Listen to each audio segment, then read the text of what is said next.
Hello everyone, আজকে আমার পছন্দের রেসিপিটি শেয়ার করব আপনাদের সাথে। সেটি হলো মাংস দিয়ে বুটের ডাল। আমি আজ এই রেসিপি খাসির মাংস দিয়ে রান্না করব। আপনারা চাইলে চিকেন, বিফ দিয়ে রান্না করতে পারবেন। রান্নাটি করার জন্য এখানে আমি 250 গ্রাম বা 1 কাপ ছোলা বুটের ডাল 6 ঘন্টা ভিজিয়ে রেখেছিলাম। আপনাদের হাতে সময় কম থাকলে গরম পানি দিয়ে ডালটি 1 ঘন্টা ভিজিয়ে রাখতে পারেন। আর নিয়েছি হাড় চর্বি সহ 500 গ্রাম খাসির মাংস। প্রথমে কড়াইতে পরিমাণ মতো সরিষার তেল দিয়ে দিব। আপনারা সয়াবিন তেল দিয়েও এই রান্নাটি করে নিতে পারেন। এরপর গরম মশলা হিসেবে দিয়ে দিব 3টি শুকনো মরিচ, 2টি তেজপাতা, 1টি বড় এলাচ, 4টি সাদা এলাচ, 4টি লবঙ্গ। সব মশলা তেলেতে ভেজে নেব। এখন হাফ কাপ পেঁয়াজ কুচি দিয়ে দিব। পেঁয়াজ একটু নরম হয়ে আসলে এর মধ্যে দিয়ে দিব আদা রসুন বাটা হাফ টেবিল চামচ আর হাফ টেবিল চামচ জিরা বাটা। সব কিছু একটু মিশিয়ে নেব। দিয়ে দিব স্বাদ মতো লবণ, 1 চা চামচ মরিচ গুঁড়া, 1 চা চামচ হলুদের গুঁড়া, 1 চা চামচ ধনিয়া গুঁড়া। সব কিছু ভালো করে মিশিয়ে নেব। আর এই মশলার মধ্যে দিয়ে দিব খাসির মাংস। মাংস আর মশলা কিছুক্ষণ ঢাকনা দিয়ে কষিয়ে নেব।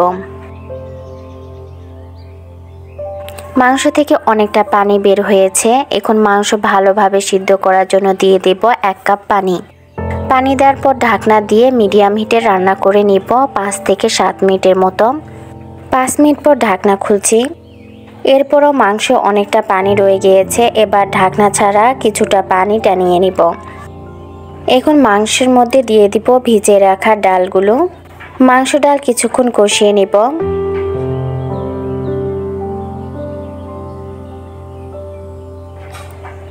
ডাল সিদ্ধ করার জন্য দিয়ে দেব পানি। পানি দেওয়ার পর ঢাকনা দিয়ে রান্না করে নিব। আর 5 মিনিট অপেক্ষা করব সব পানি শুকিয়ে যাওয়া পর্যন্ত। ডালের পানি শুকিয়ে গিয়েছে আর ডালও সিদ্ধ হয়ে গিয়েছে। ডাল পুরোপুরি গলিয়ে ফেলবো না, একটু আস্ত রাখবো যাতে হাত দিয়ে চাপ দিলে ডালটি খুব সহজে গলে যায়। এখন একটু ঝোল রাখার জন্য দিয়ে দিব পানি। আপনারা ঝোল কতটুকু গাঢ় বা পাতলা রাখবেন তার উপর নির্ভর করে পানির পরিমাণ কম বা বেশি দিবেন। ফ্লেভারের জন্য এখন দিয়ে দিয়েছি 6-7টি আস্ত কাঁচামরিচ আর 1 চা চামচ গরম মশলা। এখন ঢাকনা দিয়ে 2 মিনিট দমে রান্না করে নিব। ছোলা বুটের ডাল দিয়ে মাংস রান্না করা হয়ে গিয়েছে।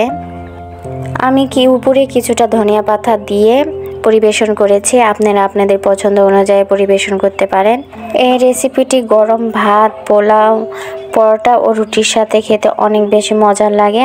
আজকের রেসিপিটি যদি আপনাদের ভালো লেগে থাকে তবে অবশ্যই আমার চ্যানেলটি সাবস্ক্রাইব করতে ভুলবেন না এবং আপনাদের মতামত কমেন্ট করে জানাবেন। আপনারা সবাই ভালো থাকবেন, সুস্থ থাকবেন। আল্লাহ হাফেজ।